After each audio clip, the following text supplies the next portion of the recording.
কালেমা সৰু হৈ থাকোঁতে আইজনী কোলাতে মাৰিছিলোঁ। ষ্টুডিঅ'লৈ আমন্ত্ৰণ জনাইছোঁ। পোনপ্ৰথমে জানিব বিচাৰিম বৰ্তমান লোহিত কোচে কি কামত ব্যস্ত হৈ আছে আৰু কি কৰি আছে? বৰ্তমান মই কি বুলি ক'ম, হাজিৰা কৰোঁ আৰু আনৰ ঘৰে ঘৰে পেইণ্টিং কৰোঁ।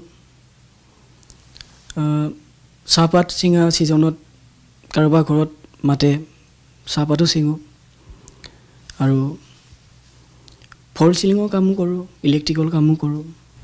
তেনেকৈ লোহিত কোচে কিমানলৈকে অধ্যয়ন কৰিলে? মোৰ ডিগ্ৰী কমপ্লিট নহ'ল। মোৰ মেজৰ আছিল জিঅ'গ্ৰাফী। পইচাৰ অভাৱত কমপ্লিট নহ'ল পঢ়া আৰু তেতিয়াই মা ভাগৰো কেঞ্চাৰ হৈ আছিল, সেইবাবে পঢ়াটো আধৰুৱা হৈ গ'ল। পঢ়া আধৰুৱা হ'ল মাৰ অসুখৰ বাবে। মাক চিকিৎসা কৰিবৰ বাবে কেনেদৰে কৰা হৈছিল? আচলতে ঘৰুৱা ইনকাম কেনেকুৱা আছিলে? মা দেউতাই কি কৰে? পঢ়ি থাকোঁতে মই তেতিয়া গুৱাহাটী গুচি আহিছোঁ। মোৰ দাদা এজনে লৈ আনিছিলে, তেওঁৰ নামটো ক'ব লাগিব। তেওঁ লখিমপুৰ নাৰায়ণপুৰৰ কৌশিক গগৈ। তেওঁ মোক টোল গেটত ফাষ্টেগৰ কাম কৰিবলৈ লৈ আনিছিল আৰু তেতিয়াৰ পৰা মোৰ যিমানখিনি সাধ্য অনুসৰি যিমানখিনি কৰিব পাৰোঁ মাৰ চিকিৎসা, কেঞ্চাৰৰ মেডিচিনবোৰ কিমান দামটো জানেই, তাতে পইচা দিয়া হ'ল। তাৰতো আকৌ গানৰটো থাকেই, গানৰখিনিও কৰিব লাগে। ধাৰো লৈছোঁ, আজিলৈকে দিবই পোৱা নাই।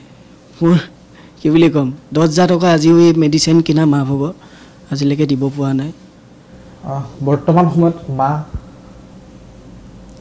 মা ঢুকালে। মা 2023 চনত ঢুকাইছে। যিহেতু আমি লোহিত কোচৰ বিষয়ে কিছু পৰিমাণে জানিছিলোঁ, কাৰণ আমি পোনপ্ৰথমে এজন গায়ক হিচাপে আমি গম পাইছিলোঁ আৰু গায়ক হিচাপে আমি আমন্ত্ৰণ জনাইছিলোঁ। যেতিয়া লোহিত কোচ আহি আমাৰ মাজত উপস্থিত হৈছিল, তাৰপিছত প্ৰাৰম্ভিক কথা বতৰাত এই খবৰখিনি পাইছিলোঁ, আমি সেইখিনি কিছু পাতিছোঁ। এই সমগ্ৰ জীৱন কাহিনী আমি আগবঢ়াই লৈ যাম, কিন্তু তাৰ মাজতে যিহেতু লোহিত কোচ এগৰাকী গায়ক, এটা নিজৰ গীত পোনপ্ৰথমে আমি শুনিব চেষ্টা কৰিম। হয়, মোৰ জীৱনৰ প্ৰথমটো গীত শালিধান নামেৰে বাণীবদ্ধন কৰিছিলোঁ। অসমৰ জনপ্ৰিয় কণ্ঠশিল্পীৰ লগতে সংগীত কৰে তৰুণ তন্ময় ককাইদেউ, তেওঁৰ ওচৰত কৰিছিলোঁ। বিহুৰীয়া আছিলে গীতটি, তাকে গাইছোঁ অলপ। শালিধানৰ কঠীয়া জানে মইনা, লিহিৰি ঐ পতিয়া জানে মইনা, লাহেনো লাহে কৰি ৰোৱা,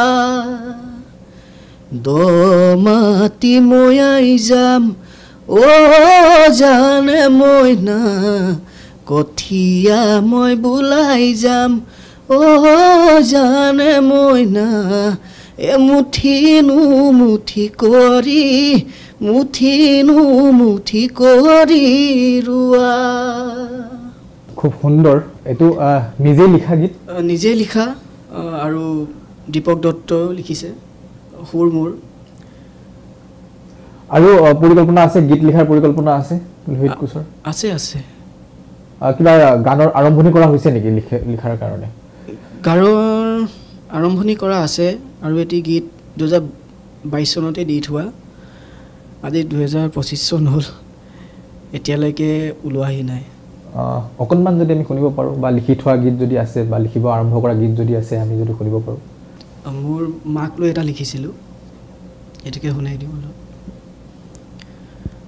সৰু হৈ থাকোঁতে আইজনী কোলাতে মাৰিছিলোঁ সুখৰে ভাগৰ, সৰু হৈ থাকোঁতে আইজনী কোলাতে মাৰিছিলো সুখৰে ভাগৰ মামুৰে মৰমৰ তই মোৰ চেনেহৰ মামুৰে মৰমৰ তই মোৰ চেনেহৰ তুলি তালি কৰিলি ডাঙৰ তুলি তালি কৰিলি ডাঙৰ এনেকুৱা ধৰণৰ যেতিয়া মাকৰ কোলাত আচলতে যি ধৰণে ভাগৰ জিৰাই এই কথাটো স্পষ্ট হৈ পৰিব এই গীতটিত মৃত্যু এটা কথা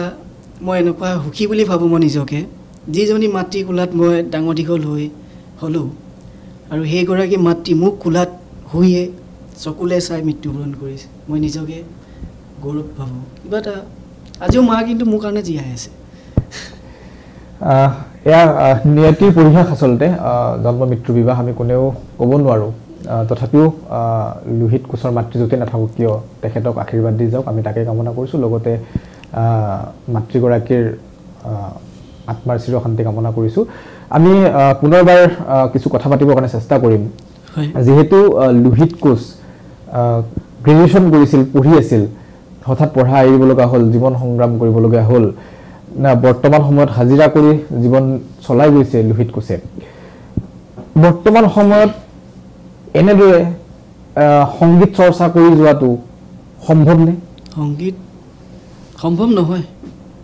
ক'ৰবাত লোহিত কোচৰ দৰে যুৱ প্ৰতিভা এনেকুৱা ধৰণৰ অভাৱ অনাটনৰ বাবে মৰহি গৈছে নেকি থমকি ৰয় নেকি ক'ৰবাত ৰৈছে বহুত ৰৈছে গৈছে দেখিছোঁ লোহিত কোচ ভাঙি পৰে নেকি কেতিয়াবা পুৰুষ যেতিয়া ভাগি পৰিলে কি হ'ব পুৰুষ ভাঙি পৰিব নোৱাৰে পুৰুষ হৈছে যে কষ্ট কৰিবই লাগিব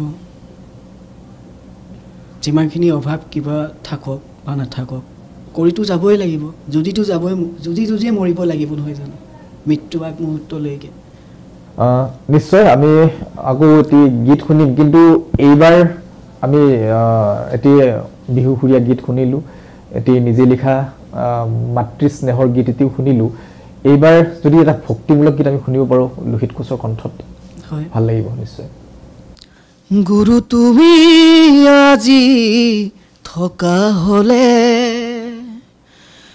ধৰ্মৰ বিলৈ তোমাৰ দেখিবলে অ গুৰু ধৰ্মই পতা সমাজ তোমাৰ ধৰ্মই ভাঙিছে ধৰ্মৰ নামতে আজি কটা মৰা লাগিছে নামঘৰত আলোচনা বিষয় কন্দল অসমখনেই জানা হ'ল ৰখাতল অসমখনেই জানা হ'ল ৰখাতল খুব সুন্দৰ আমি বহুত বেছি দীঘলীয়া নকৰোঁ শেষত আমি লোহিত কোচৰ পৰা এটা কথা জানিবৰ কাৰণে চেষ্টা কৰিম সুধিবৰ কাৰণে চেষ্টা কৰিম যিহেতু সাম্প্ৰতিক সময়ত বহুতো কণ্ঠশিল্পী ওলাইছে আজি যেতিয়াই ফেচবুক আমি যদি খুলি চাওঁ তেতিয়াই নতুন নতুন কণ্ঠশিল্পী আমি দেখিবলৈ পাওঁ নতুন নতুন মুখ আমি আমাৰ চিনাকি সকলোৱে ভাল গীত গাই আছে আৰু তেনে এখন প্ৰতিযোগিতাত আমি যদি নিজকে প্ৰতিযোগী বুলি মানো তাত সফলতা লাভ কৰিবলৈ হ'লে আমি কিছু অন্য ধৰণে যাব লাগিব লোহিত কোচে এনেকুৱা অন্য কি ভাবিছে বা কেনেদৰে এই সংগীতক আগবঢ়াই লৈ যোৱাৰ কথা ভাবিছে মইতো সংগীত এৰিয়ে দিছিলোঁ পইচা টনাটনিৰ বাবে সংগীত একেবাৰে বাদ দিছিলোঁ হ'লেও নোৱাৰোঁ নহয় মনে খটিয়াই থাকে